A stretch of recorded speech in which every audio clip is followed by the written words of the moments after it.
This message comes from NPR sponsor Ravensburger. Connect over the perfect puzzle, immersive board game, or their Think Fun brand's logic games. The family company, sparking creativity and igniting curiosity since 1883. Find fun for all ages at Amazon.com. Hello, hello. I'm Brittany Luce, and you're listening to It's Been a Minute from NPR, a show about what's going on in culture and why it doesn't happen by accident.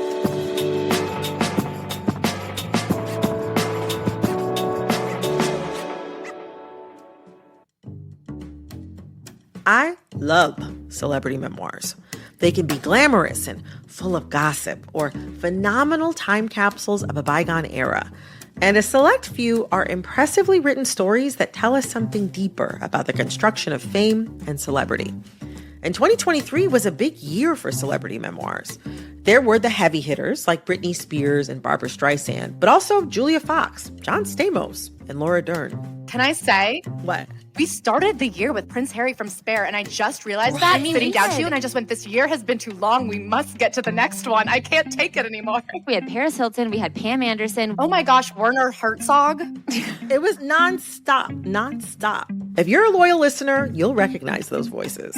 It's Claire Parker and Ashley Hamilton, hosts of the Celebrity Memoir Book Club podcast. We had them on the show in October to discuss Britney Spears' bombshell memoir, The Woman in Me. She really got into the woman in all of us, honestly. I was going to say, now she's a part of all of us, I believe. I think we're all right there with her. If you read that book, it stays in you. The Woman in Us. This time, we're bringing Ashley and Claire on to examine this watershed year for the celeb memoir and what the best memoirs this year can tell us about the machinations of celebrity. Ashley, Claire, welcome back to It's Been a Minute. Thank you so much. Oh my God, it's been a minute, but I'm so happy to talk to you.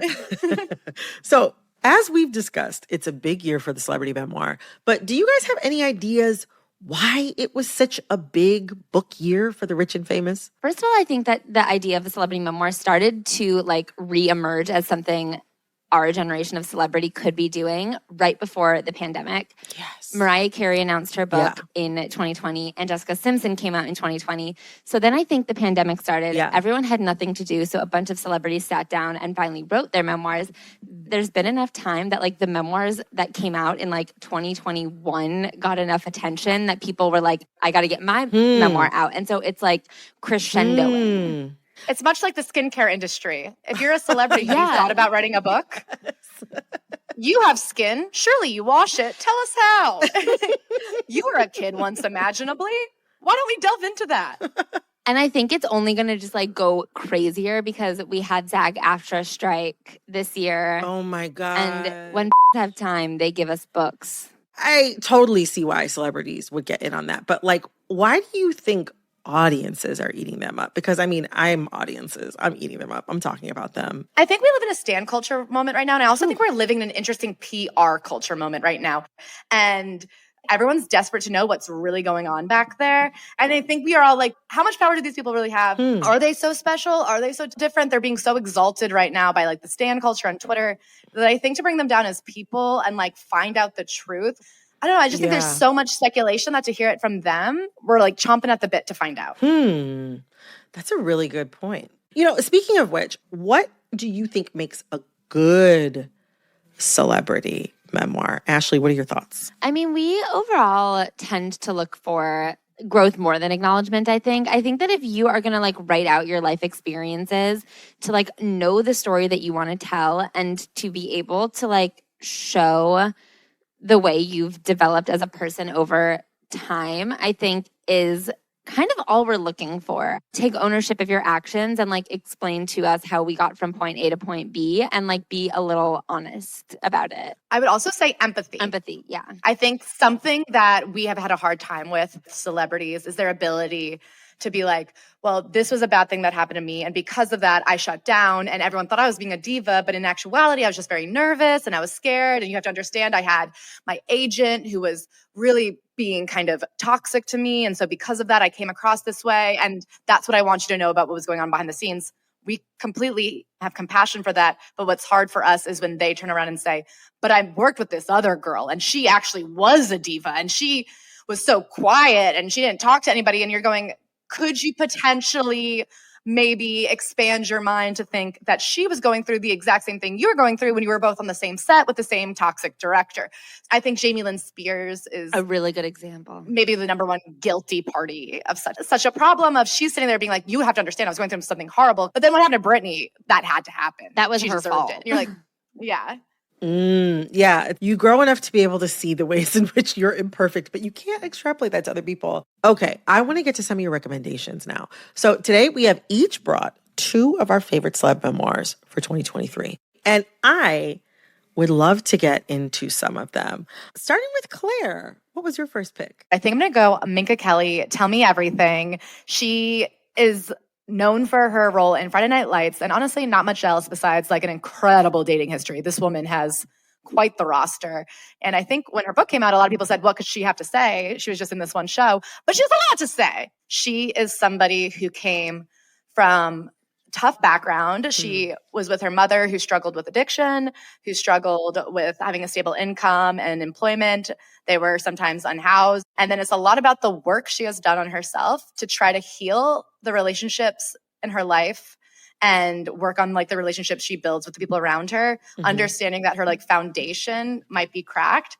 I wonder, what did this book change about your perception of her? I knew her as a pretty girl, and I just went, oh, she's just some hot girl in LA who it worked out, but not necessarily because of talent. And I think one of the most shocking facts about her is that actually before she even started acting, she was a nurse. She had a hard time in school. She was never like top of the class and like really set out to be like, I need to prove to myself that I can graduate from this program. And she gave it her all and did it, and then worked as a scrub nurse for a couple of years because she was fascinated by surgery and bodies and science. I found that very moving and down to earth because that was a really hard thing for her to achieve, and it was something that she's so proud of. One of the most unlikable things that celebrities can do in their memoirs is write about celebrity as if it's something everyone in the world should want to achieve. I think that's something that really I got from the book is a lot of times we're so like mean to women who are beautiful that end up in Hollywood that we feel like, oh, that's all they have. Her story really showed, yeah, she did happen to be very beautiful, and that got her a more stable opportunity. And who are we to begrudge her that? That's a really good point. Ashley, I want to hear from you. What's your first pick for your favorite memoir of 2023? I am going to go with Thicker Than Water by Kerry Washington. I'm a big Scandal girl, and I don't know, there was something about Kerry Washington that I like really followed through a good portion of her career, and I really admire how private she is about her personal life. Another thing I always talk about is like you can play the game or not play the game. Like if you want to strictly act, you can do that. But if you want the awards and the magazine covers and certain levels of publicity, there are certain nuggets that you have to allow the public. And I think that she does a really good job of telling you about herself and sharing the part of her story that she wants to share without violating her personal boundaries of privacy. She does what I think is more important than the gossip, which is the humanity. She shares a deeply intimate and vulnerable story about her family and her upbringing that has a plot twist, which is not everybody's life has a plot twist at 40. True. She finds out the father that she grew up with is not her biological dad. And in fact, her biological dad was a sperm donor because her parents were having trouble conceiving naturally. And she's never able to find him because the records had been destroyed at that point. I will say another thing that I give her, she does know what the readers of her book are likely fans of. And she does like just enough career stuff that you're never sitting there wondering, well, like, how did you get from that apartment in the Bronx to being a celebrity? Right. I think that the release of the recent Beyonce concert tour documentary has had me thinking a lot about celebrity privacy and how I certainly can't understand some mechanics of it. Some people I feel like are inconsistent where they're sort of like, respect my privacy, accept. I agree with you. I think people can either be consistent about what they want to share or they need to be a little bit more protective of them putting some walls up. I think that's different when they waffle. I mean, the way the Kardashians waffle back and forth, the way they put their entire lives out there for consumption. And then they'll say like, oh, actually, can you respect my privacy during this time? And it's like, no, actually, the reason you have this audience is because you went up to this stage and said, everything that I do, good, bad, ugly, is open for discussion. and that's why people follow you. Like, my feeling is, have you sold it to us? Have you made money on this part of your life? If so, then you do owe us answers. I think especially I look at influencers who are like dating influencers and using their own perfect relationship as proof and evidence of how much they know what they're talking about. If you and that perfect boyfriend broke up and you've been giving me advice on how to find a similar boyfriend, then I kind of think you owe me a little bit of information. However, if you are a nail art person who every day gets up and shows me how to do nails. I don't need the details of your divorce. Yeah, your divorce is not my bit. You can say, oh, I'm having a hard time right now. I don't get to pry and say, well, what's custody like? I'm glad you all are bringing up this point, though, about whether or not someone has like sort of like made money or really made a strong effort to garner attention for themselves through their relationships and how you expect them to be honest about that to a certain degree in their book. That makes me think of one of my picks. Oh, yeah, sorry. We have to. No, it's all right. Ooh, yes. One of my picks for this year, as far as my favorite celebrity memoirs.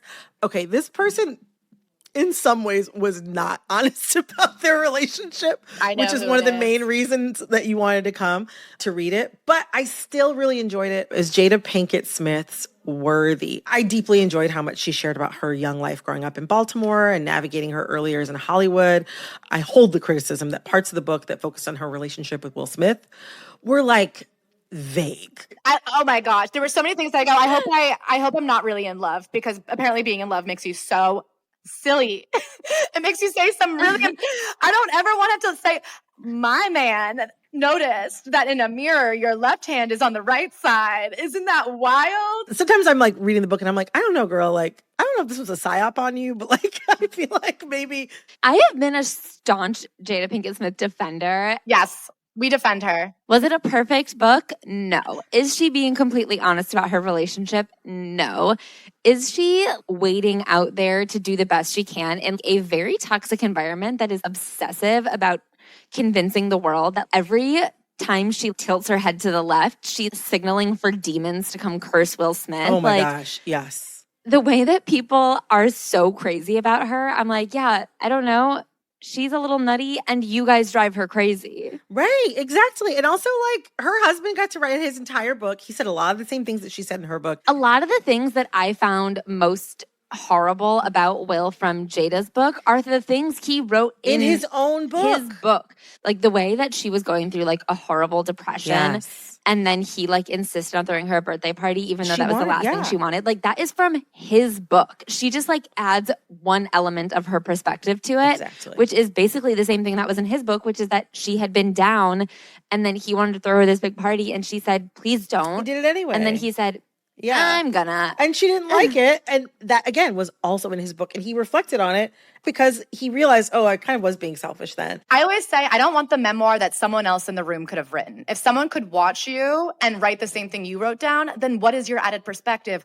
Only Jada can explain to me why, after she did that YouTube video with Will saying that she had an entanglement with August and her entire team begged her not to put it online because everyone was going to come after her and it was going to make her look really bad. Only she can tell me why she went forward with that video that he crashed and wasn't even supposed to be a part of. Coming up, Ashley, Claire, and I give our second picks for our favorite celebrity memoirs of the year. And later on, we get into the way celebrities have used their platforms, for better or worse, to shed light on important issues. This message comes from NPR sponsor Ravensburger. Make time for fun and play with Ravensburger. Level up your next game night or relax with family and friends over the perfect puzzle or immersive board game. Up for a challenge? Test your wits with logic games from their Think Fun brand. A family company since 1883, Ravensburger puzzles and games spark creativity and ignite curiosity. Find family-friendly fun for all ages at Amazon.com. This message comes from NPR sponsor Discover. Like using debit over credit? Think it's time to also get rewarded? Well, now you can with Discover Cashback Debit. It's a checking account that rewards everyone with cash back on everyday purchases, plus all the things you've been contemplating. So that concert, no-brainer. Self-care? Yes, please. Do what you love and get cash back while you're doing it. Check out eligibility and terms at discover.com/cashbackdebit. Discover Bank, member FDIC. Support for NPR and the following message come from NPR sponsor Allianz Travel Insurance. International travel can be life-changing, but an unexpected emergency can make your trip memorable for all the wrong reasons. Allianz Travel Insurance provides benefits for medical emergencies, trip cancellations, travel delays, and more. Get a quote at AllianzTravelInsurance.com. Claire, what is your second pick for your favorite celebrity memoir of 2023? So I would recommend Pamela Anderson's Love, Pamela. It was initially an epic poem she wrote, a 60-page poem that her editor said, I think you need to add sentences. And she went back and she obliged, thankfully, because I will say the poem alone wasn't really everything I was looking for. It is a perfect recommendation. It's a perfect, I don't want to say beach read because it's quite heavy in some parts, but it's easy to consume. It has both the glamour, but the honesty of what it's like to be a sex icon in America who's hounded and adored and built up and then ripped down. And it has nothing but hope and love and a beautiful story of someone's attempt to do good in this world. I feel like Pamela's book really explains a lot about like the machinations of fame. It's hard to describe to people who may not remember or who were not sentient yet at the time that Baywatch was on TV, but it was like everywhere. The show was huge. I think between like her Playboy Bunny status and her Baywatch role and being this rock and roll wife and having this very famous sex tape when sex tapes were really a huge deal back in the day.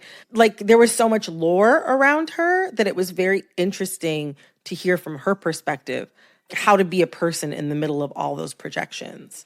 And I feel like that to me is also something big that like a memoir can do, is explain to you as the reader, intentionally or unintentionally, how fame works. It's hard to remember when people become just tabloid stories, and I'm guilty of it too, that these people who seem to have everything, like you go, how could you have 1 billion super fans on the planet? How did you get in a bad situation? How did you find someone who wasn't treating you right? How do you get cheated on when you're Pam Anderson? And you can know it. You can be like, of course, they're still human. But when you read their stories, you go, no, a human being gets their heart broken and it sucks. So true. Yeah, I also feel like Pamela Anderson with her memoir, it felt like it was ushering in sort of a renaissance of re-evaluation of like her public persona in a way that I also found really interesting and also felt very like 2023. But Ashley, I want to hear from you. What is your second pick? Okay, I'm going to say like kind of a crazy one for a reason. Not that it's a good book, the best book of the year. And I think it got made fun of a lot more than it needed to, even by us. What are you going to say? It is Spare by Prince Harry. My gosh. Ashley, what kind of wild card? Yeah. What are you talking about? Let's hear her out. I got to hear this reasoning. Because I think that this is one of the funnest books to discuss of the year. Like, I think that if you are looking for like a book club book, a book to like read and like you want to yammer about, like there is a lot in here. First of all, I do think it was pretty well written. Almost everything that you want to read from his book is in that book. Like there is very little that I wanted out of it that I didn't get out of it. It is true. You're like, what did Kate say to Meghan? And he's like, here's what she said, and here are the texts. There's so much that he says where you're like, does he understand when he's like, it wasn't fancy? The fact that you're like, and all I wanted to do was play with my paw, but the butler said we had to stay in the room.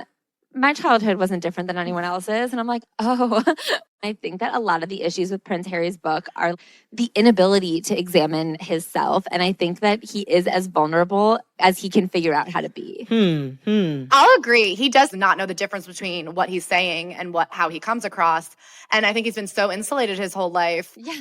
And also, I think when you've been attacked unfairly by the media, you develop like a guard around you where you truly can't tell the difference between valid and unfair criticism. I feel like just reading a large amount of memoirs, like books that people are writing about themselves, shows you just how differently men and women are socialized to think about themselves and talk about themselves. I will say another thing about him is he at least knows that the way things have always been isn't right. Do you know what I mean? He doesn't know how to fix it and he won't try. He doesn't do the hard work of unlearning what you take for granted. He's like, I would love to speak out against these causes, but I'm not allowed because I'm royal. And I'm like, well, who has the gun to your head? Like, I mean, I don't know. Yeah. They didn't want you to write this book either. It's interesting where you break the rules and where you're willing to push yourself outside of the boundaries and how interesting it is to defend yourself and not to defend the other people. All this talk about using your platform, it is bringing me to my second pick. My second pick for one of my favorite memoirs this year is actually written by a man and written by a man who actually had lots of interesting things to say, and also who had something really important that he wanted to share and talk about. And that is Elliot Page's memoir. I realized. Yes. Like, what? Okay. You were like, caught up. what man had something interesting to say this I was year? like, I swear to God, if she says John Stamos. Yes, no, it was not going to be John Stamos. I chose this one because of how considered and how thoughtful it was. Like, Elliot is an actor I admired for a long time and someone who had already been thinking out loud about his identity and his place in the world for like a long time and had used his platform to speak up about issues that he cared about, especially with respect to the LGBTQ plus community. And I really appreciated this book because he talked about everything from like growing up as a kid in like Nova Scotia, basically, to having people question his sexuality when he was in his early adulthood, when movies like Whip It and Juno were really popular, and how harmful that was. But I also really appreciated his reflections and insights on his journey as a trans man. The sections about navigating like his dating life post-transition and figuring out what kind of masculinity he wanted to embody. And his book was definitely the kind of celebrity memoir that was like written as a means of talking about an important issue or experience. Like, I could see this being a book that people add to a syllabus or something like that. What did you think? Celebrity doesn't protect you from certain things. The way that Elliot Page was at, I think, peak fame and having just horrifically homophobic things screamed at him at a party. Yeah. I am just, and it was public and people were witnessing it. By another celebrity, yeah. And like presumably liberal people who would all get out there and win a GLAAD award. Yeah. And it seems like nobody stood up for him. And so when you really realize how deeply entrenched these like biases are, and this idea that we've come so far, and then he can say from the top of the fame mountain, what you would think would be one of the safer places to be, that he is getting abused there too. It really forces you to reckon with how much more work there is to be done. Yes. And I mean, lots of different celebrities have used their memoirs as opportunities to sort of like shed light on important issues. I wonder, which celebrity memoirs do you feel like have done that effectively? Yeah, I was going to say I think Jeanette McCurdy was a really good example of childhood abuse and eating disorders as well. Like, I think a good line about it is like, where is it like someone is telling their story that is just also a story that many people can relate to? They just don't have the platform to tell it. Or I have this experience and you can't relate to me. Like, those are the ones where it just doesn't translate to me. I think we see that a lot with addiction. A lot of people write about their addiction in this way where they think that they are like the only person to have ever experienced it. I will say I think something like addiction or an eating disorder are these like lifelong battles that you fight. And it's hard sometimes when you're in it to even know where you are in that battle. And I think we've read books of people who feel they're having a good phase and they can write, and then later realize they were not as healed as they thought they were. And then therefore they're sharing this healed, quote unquote, perspective from a place that's still struggling. And so what they're projecting out there is actually not useful, but it can be harmful because they're saying, oh, this is a healed thought that I have, when really it's actually someone who's just in a different phase of their problems. Claire, Ashley, you gave me a lot to think about today. Thank you so much for joining me. Thank you so much for having us. As we've discussed on this show, we are currently living through the era of the celebrity-funded and celebrity-directed celebrity documentary. And in this time, there is something kind of refreshing about the nakedness of intent with a celeb memoir. It doesn't try to be a textbook. It doesn't try to win a Pulitzer. It's just a book where a celebrity tells you about their lives. Sometimes they're great. Most of the time they're okay. And sometimes they're just straight up god-awful. But it's kind of nice how a celebrity memoir doesn't try to dress itself up as something else. And then, on the rare occasions where a story like Jeanette McCurdy's or Mariah Carey's breaks through and makes an impact, it has all the more value. This episode of It's Been a Minute was produced by Alexis Williams. Our editor is Jessica Plachek. Engineering support came from Maggie Luthar. We had fact-checking help from Our executive producer is Verilyn Williams. Our VP of programming is Yolanda Sanguini. All right, that's all for this episode of It's Been a Minute from NPR. I'm Brittany Luce. Talk soon.